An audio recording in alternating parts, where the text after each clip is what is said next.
Guys welcome back with the new learning and understanding market behaviour. तो देखो आज की learning and understanding market behaviour काफ़ी खास होने वाली है, क्योंकि क्या है ना, देखो निफ्टी फ्राइडे को ज़्यादा कुछ अच्छा मूव नहीं दिया है। There is a no trade zone, मैंने पहले ही बताया था। तो series there is a no trade zone, ये अपने गैप पेंडिक्स एरिया को ज़्यादा फिल करके बाइंग के लिए मार्केट जा रहा था। देन यहाँ पे बाइंग के लिए यहाँ पे सस्टेंस नहीं हो पाया है मार्केट, क्योंकि आप देखोगे कि बाइंग प्रेशर ही नहीं था कैंडल्स में। इस कैंडल्स में कोई भी खास ज़्यादा प्रेशर नहीं है बाइंग के लिए।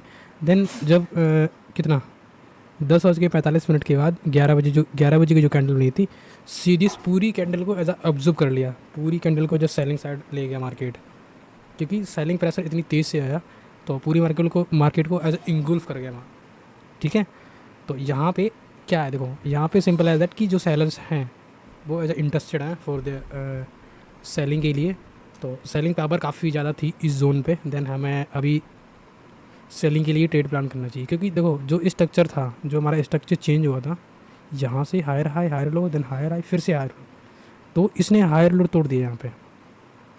जो भी हमारा प्रीवियस लो था तो इसने लो तोड़ दिया। देन यहाँ पे क्या है ना, ये इसको हम लिख सकते हैं चेंज ऑफ करेक्टर, CHO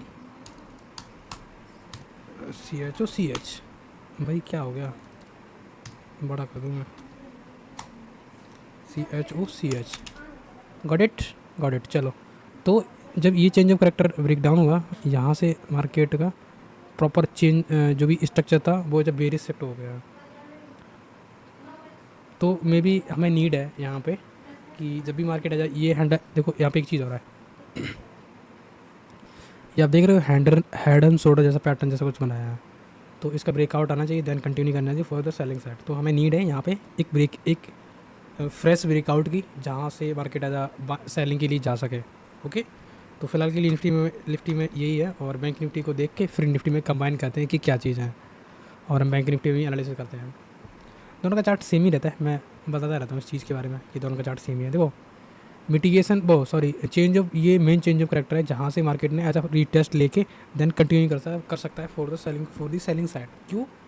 क्योंकि मार्केट जब भी एज बिग मूव देता है या तो बाइंग में या तो सेलिंग में, तो वो क्या करता है ना कि काफ़ी टाइम लगाता है अपने ऐसे ऑर्डर ब्लॉक्स एरिया पे, चेंज ऑफ करेक्टर एरिया पे, और वहाँ पे आप देख सकते हो कि पुल बैक जैसा कुछ सिनेरियो बनेगा, या तो ऊपर बनेगा या तो नीचे पर। तो यहाँ पे एक सिनेरियो सिंपल एज दैट है। अगर हम 30 मिनट के चार्ट पे जाएंगे तो वहाँ पे आप देख सकते हो कि यहाँ पे देखो क्या है, ये there is a pull back. Okay, तो इसको यहाँ से कंटिन्यू करना चाहिए। यहाँ पे अगर आप थोड़ा से जूम करोगे चार्ट को, 5 मिनट पे मैं लेके चलता हूँ, तो 1 मिनट क्या हो गया गाइस, चलो हो गया 5 मिनट पे। 5 मिनट पे आप गाइस देखोगे तो देखो ये जो चेंज ऑफ करेक्टर था, ये जो इस कैंडल का चेंज ऑफ करेक्टर था, यहाँ पे मैं एक बार लिख देता हूँ, ये चेंज ऑफ करेक्टर का ब्रेकआउट आया है। देन इसको कंटिन्यू करना चाहिए फॉर द सेलिंग साइड। अभी क्या ना, देखो आज तो सैटरडे है, तो कल संडे है, संडे के बाद मंडे को देखो क्या होता है। तो अगर नॉर्मल चीज़ें रहने वाली हैं तो सिंपल है दैट कि मार्केट सेलिंग साइड ही जाए। अगर कोई बड़ी न्यूज़ का इम्पैक्ट आया और वो न्यूज़ निगेटिव हुई, तो सेलिंग साइड काफ़ी गंदा फटने वाला है ये मार्केट। मतलब पहले तो ये गैप डाउन ही ओपन होगा अगर न्यूज़ का कोई इम्पैक्ट आया तो, ठीक है, फिर तो गंदी सेलिंग आ सकती है। देन अगर बाइंग के लिए कुछ दिखा, अगर पॉजिटिव न्यूज़ के बारे में, तो हम उस हिसाब से देखेंगे। ये रेजिस्टेंस जोन का ब्रेकआउट होने पे हम देख सकते हैं ये गैप पेंडिंग एरिया, और इस चेंज ऑफ करेक्टर के ब्रेकआउट, मतलब इस चेंज ऑफ करेक्टर के ब्रेकआउट पे, मतलब ये सॉरी इसको छोड़ दो, ये कुछ नहीं है, ये तो मतलब चेंज ऑफ करेक्टर है सीधा बेरिस मूव के लिए। अगर इसमें दोबारा से मार्केट शिफ्ट होता है तो फिर हम बाइंग के लिए चीज़ें देखेंगे, पर बाइंग के लिए अभी कोई फिक्स और अच्छे ट्रेड नहीं बनेगा यहाँ पे जो कि आप अच्छे ट्रेड बना पाओ। ठीक है, चलो गाइस, तो सीरियस बस यही सिंपल एज दैट मूव है गाइस, कि आप स्ट्रक्चर के हिसाब से काम करोगे तो देन कोई ना कोई तो अच्छा ट्रेड मिलेगा हमें यहाँ पे। देखो इस रेजिस्टेंस जोन पे मैं बता रहा था बार बार, जो भी मेरे पिछली अंडरस्टैंडिंग मार्केट बिहेवियर की वीडियो है, अगर आप जो भी नए लोग हैं ये वीडियो देखेगा तो वो पिछली वीडियो देख सकता है। मैं इस जोन पे, ये रेजिस्टेंस लेवल पे काफ़ी बार बता चुका हूँ कि यहाँ से सेलिंग साइड के लिए ट्रेड्स बन सकते हैं और काफ़ी बढ़िया बन सकते हैं। देन आप देख सकते हो continue gap pending and then कितना बड़ा मूव दिया मार्केट ने गाइस। तो मैं ये चीज़ यूँ ही नहीं बोल रहा था भाई, कुछ तो एनालिसिस किया होगा मैंने बैक हैंड में। ओके, कुछ तो चीज़ें मेरे को पता होंगी।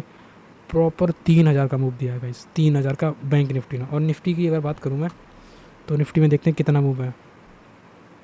निफ्टी में भी क्रेजी मूव होगा गाइस, क्रेजी, मतलब मज़ा ही आ गया इस चीज़ को लेके। देखो 1100 पॉइंट, क्या ही मज़ा आ गया निफ्टी में। Got it, got it. तो let's see this change of character का breakout and then selling side trade पकड़ने वाले हैं निफ्टी और बैंक निफ्टी में। जब तक मेन चेंज ऑफ करेक्टर नहीं होता तब तक उस हिसाब से स्कैल्प कर सकते हो सेफली साइड, नहीं तो फिर अगर अपने हिसाब से देख सकते हो चीज़ें।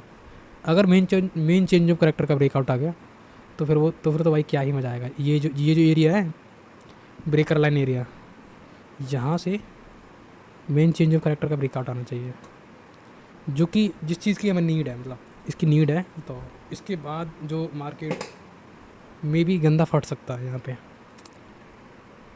तो लेट्स सी दिस सेंसेक्स, वहाँ पे देखते हैं भाई क्या देखने को मिल सकता है। बीएससी वाला चार्ट ही खोलेंगे हम। Okay guys, there is a no trade zone, मैंने बता चुका हूँ मैं पहले ही ये बात। और अभी मैं इसको 5 मिनट पे लेके चलता हूँ ताकि और डीपली इस तरीके से एनालिसिस समझा सकूँ गाइस। तो चलो, there is no trade zone, यहाँ से इसका ब्रेकआउट आता है तो हम सेलिंग साइड प्रॉपर चीज़ें देखने वाले हैं गाइस। अभी के लिए इसमें रुक सकते हैं, अभी के लिए इसमें कुछ नहीं है। जब तक गैप पेंडिंग एरिया को ब्रेकआउट नहीं करता है तो हम बाइंग के लिए चीज़ें नहीं देखने वाले हैं कोई भी। गैप पेंडिंग एरिया को अगर ब्रेकआउट करता है, ये जो गैप पेंडिंग है इसका अगर ब्रेकआउट करता है, ये दर्ज रेजिस्टेंस मान के चल सकते हैं हम, ठीक है, सिंपल। तो क्या है गाइस कि अगर इसका ब्रेकआउट आता है तो हम फिर इस वाले गैप पेंडिंग एरिया का मूव फिलअप लेने का सोचेंगे एज अ टारगेट मान के, क्योंकि ये फिल हो सकता है अगर इसको चेंज ऑफ करेक्टर कराता हूँ, बहुत सॉरी ब्रेकआउट कराता हूँ। देन ये चेंज ऑफ करेक्टर और ये चेंज ऑफ करेक्टर के ब्रेकआउट आने के बाद हम सेलिंग के लिए बहुत अच्छी ट्रेड, मे भी अच्छे ट्रेड्स मिल सकते हैं हमें। Got it, got it.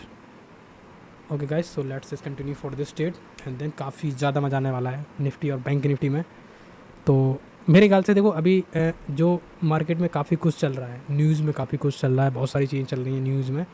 News का इम्पैक्ट आया, जैसे कि लोग बोल रहे हैं कि गोल्ड मत खरीदो, ये सब। वो सॉरी, मोदी जी बोल रहे हैं कि गोल्ड मत खरीदो। तो वो क्यों ना खरीदो गोल्ड? देखो गोल्ड की जो सप्लाई है वो बहुत कम है और जो डिमांड है वो बहुत ज़्यादा है। तो गोल्ड में क्या है कि उसके प्राइस बढ़ेंगे, और गोल्ड के प्राइस बढ़ते हैं तो देर जा मतलब ऑयल भी बढ़ेगा और गैस भी बढ़ेगा, ये सब वगैरह वगैरह। तो सिंपल है दैट कि क्रूड ऑयल बढ़ेगा तो क्रूड ऑयल से सारी चीज़ें बनती हैं, गैस भी बनती है, एलपीजी भी बनती है, उससे उसी फ्यूल वगैरह बहुत सारी चीज़ें बनती हैं। तो और भी इम्पैक्ट है मतलब चीज़ों में। तो उसको डिटेल में समझने के लिए मैं स्टीम पे समझाता हूँ सारी चीज़ें, आप वहाँ पे देख सकते हो। रात के 9 बजे मैं स्टीम करता हूँ, 9 बजे भी करता हूँ, 9:30 बजे भी स्टार्ट हो सकती है, 10 बजे भी स्टार्ट हो सकती है, 10:30 बजे आप 10:30 बजे अगर नहीं स्टार्ट हुई तो उसके बाद फिर नहीं होगी, ठीक है। डेली लाइव स्ट्रीम होती है, डेली कभी कभी हमारा गैप रहता है। तो क्यों? क्योंकि हमारा नेट अच्छा नहीं चलता है इस वजह से, नहीं तो मैं कोशिश करता हूँ कि इसको डेली करूँ। नेट अच्छा अगर मेरा 1 वीक तक नहीं चलेगा तो मैं वन वीक तक नहीं करता हूँ लाइव स्ट्रीम, क्योंकि देखो अगर स्ट्रीम में लैगिंग आएगा तो फिर क्या ही मतलब आपको कुछ समझ में नहीं आएगा, क्योंकि उसमें प्रॉपर वीडियो में लैग रहता है।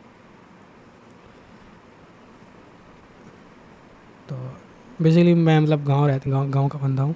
तो हमारे यहाँ नेट का मतलब जो स्पीड है, जो अपलोडिंग स्पीड है सीधी, वो उतनी अच्छी नहीं है। ये देखो मैं एक बार बता देता हूँ, ये जो अपलोडिंग आ रही है 1.74 आ रही है, मतलब ये बहुत ही कम है। ये 5 से ऊपर जानी चाहिए तब जाके यहाँ पे कहीं कुछ ठीक ठाक हमें दिखेगा। एमबीपीएस तो ठीक चलता है हमारे यहाँ, पर अपलोडिंग स्पीड नहीं आती है अच्छी, तो उस हिसाब से स्ट्रीमिंग में थोड़ा डिले होता है स्ट्रीमिंग। ओके गाइस, तो मिलते हैं नेक्स्ट वीडियो में। उम्मीद करता हूँ कि आपको अंडरस्टैंडिंग मार्केट बिहेवियर की वीडियो काफ़ी इंटरेस्टिंग और वैल्यूएबल लगी होगी। यहाँ पे सिंपल एज दैट एनालिसिस रहता है हमारा निफ्टी, बैंक निफ्टी और सेंसेक्स में। क्यों? क्योंकि एक स्ट्रक्चर के हिसाब से हम काम करते हैं, ट्रेंड के हिसाब से हम काम करते हैं। क्योंकि मैं ट्रेंड ट्रेडर हूँ, मैं रिवर्सल भी पकड़ता हूँ। बेसिकली जो मेरा वेटेज है वो ट्रेंड ट्रेडर का है। और अभी जो सबसे हाई प्रोबेबिलिटी मैं देना चाहूँगा तो वो सेलिंग के लिए देना चाहूँगा, क्योंकि मार्केट में सेलिंग हो सकती है। 60% जो हाई प्रोबेबिलिटी है वो सेलिंग के लिए, 40% फिर हम बाइंग के लिए चीज़ें देख सकते हैं। Okay, got it, got it.